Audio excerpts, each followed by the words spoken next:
나도 보고 고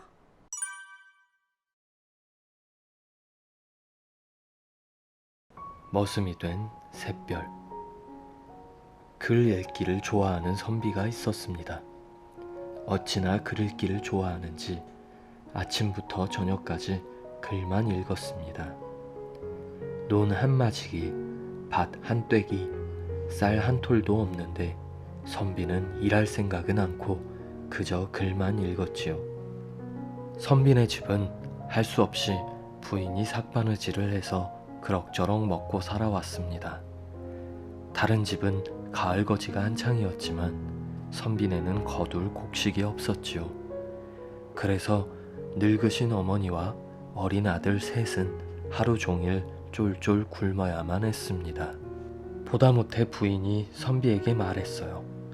이러다가는 모두 굶어 죽겠어요. 남의 논에 가서 벼이삭이라도 잘라오세요. 아이, 어떻게 남의 벼를... 선비가 주저주저하며 말했습니다. 하지만 굶고 있는 어린 아들들과 늙으신 어머니를 생각하니 눈물이 울컥 치밀었습니다. 선비는 결국 날이 어둑어둑해지자 밖으로 나갔습니다. 선비는 논두렁에서 한참을 서성거렸어요. 날이 점점 깜깜해졌지만 선비는 또 한참을 머뭇머뭇거렸습니다. 그때 동쪽 하늘에서 별 하나가 유난히 밝게 빛나는 것이었어요. 벌써 새벽이 되어버린 것이었습니다. 샛별님, 샛별님, 이 별을 베어가려고 합니다. 그렇게 할까요, 말까요? 선비가 큰 소리로 물었지만 샛별은 반짝거리기만 했습니다. 남의 별을 베다니 안 되지. 선비가 샛별 대신에 큰 소리로 대답했습니다. 예, 저도 합니다. 선비가 다시 샛별을 보고 말했어요. 결국 선비는 터덜터덜 집으로 돌아왔습니다. 빈손으로 돌아온 선비에게 부인이 물었어요. 아니, 왜 빈손으로 오세요? 남의 것에는 손대지 말라고 하던걸. 누가요? 샛별이 그러더군. 그래서 결심했지. 칠뿌리를 삶아 먹을지언정 남의 것에는 손대지 않겠다고. 선비는 칠뿌리를 캐러 산으로 올라갔습니다. 그날부터 선비네는 칠뿌리를 삶아 먹었어요.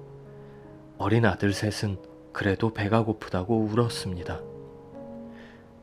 칡뿌리도 다 떨어졌어요. 부인이 말했어요. 그런데 그날 저녁에 누더기 옷을 입은 웬 더벅머리 총각이 찾아왔습니다. 갈 곳 없는 떠돌입니다. 머슴살이라도 시켜주십시오. 우리는 농사지을 땅도 없고 먹을 것도 없는 집이니 딴 집을 알아보게. 힘없는 목소리로 선비가 말했습니다. 제가 도와드릴 테니 제발 머슴살이를 시켜주십시오. 더벅머리 총각이 거듭 사정을 하자 선비는 할 수 없이 고개를 끄덕였어요. 주인님, 일을 하셔야 합니다. 아이, 난 글만 읽는 선비라서 일하는 법을 모르네. 모르시면 배우셔야죠. 제가 가르쳐드리겠습니다. 다음날 선비는 머슴을 따라 가을거지하는 집으로 갔습니다. 썩억썩억 별을 베고 탈탈탈탈 별을 털고 차곡차곡 볕단을 쌓았지요. 밤늦게까지 등이 휘어지도록 일을 했습니다. 선비와 머슴은 품삯으로 벼 두어 대를 받았습니다. 그래서 오랜만에 온 식구가 옹기종기 둘러앉아 모락모락 김이 나는 맛있는 밥을 먹게 되었습니다. 어느새 겨울이 되었습니다. 선비는 머슴에게 새끼를 꼬는 법과 집신을 삶는 법을 배웠습니다. 눈이 많이 온 날은 산으로 가서 토끼와 노루사냥도 했습니다. 선비는 점점 일하는 게 즐거워지기 시작했어요. 이듬해 봄이 되었습니다. 주인님, 이제부턴 노는 땅을 일구어서 논밭을 만들어요. 선비는 머슴과 함께 여기저기 못 쓰는 땅을 일구었어요. 씨를 뿌리고 거름을 주고 김을 매니 논에는 벼들이 넘실넘실 춤을 추고 밭에는 채소들이 쏙쏙 고개를 내밀었습니다. 풍년이 왔네. 풍년이 왔어. 선비는 덩실덩실 어깨춤을 추었습니다. 아이씨구 자씨구 지화자 좋다. 아내도 장단을 맞추었어요. 식구들의 얼굴이 보름달처럼 밝아졌습니다. 이제 텅텅 비었던 곳간에는 먹을 것이 그득그득 찼기 때문이에요. 그러던 어느 날 새벽이었어요. 주인님, 이제 먹을 것은 더 이상 걱정하지 않게 됐으니 저는 그만 떠나겠습니다. 머슴이 꾸벅 인사를 하는 것이었습니다. 아이, 우리 식구를 살려준 은인인데 1년 동안 이런 값이라도 받아가야지. 선비가 섭섭해하면서 말했어요. 저는 세경을 받을 형편이 못 됩니다. 머슴은 끝까지 손을 내저었습니다. 주인님, 지난해에 주인님이 벼이삭을 자르려고 하다가 그만두셨지요? 아니 그걸 어떻게... 선비가 깜짝 놀라면서 물었어요. 제가 다 내려다 보았는걸요. 그럼 그 새별이 바로... 선비는 너무 놀라 입을 다물 수 없었습니다. 선비님의 마음이 참 아름다워서 제가 조금 도와드렸을 뿐입니다. 안녕히 계십시오. 그러더니 머슴은 훌쩍 연기처럼 사라졌습니다. 어디로 갔지? 선비는 사방을 두리번거렸어요.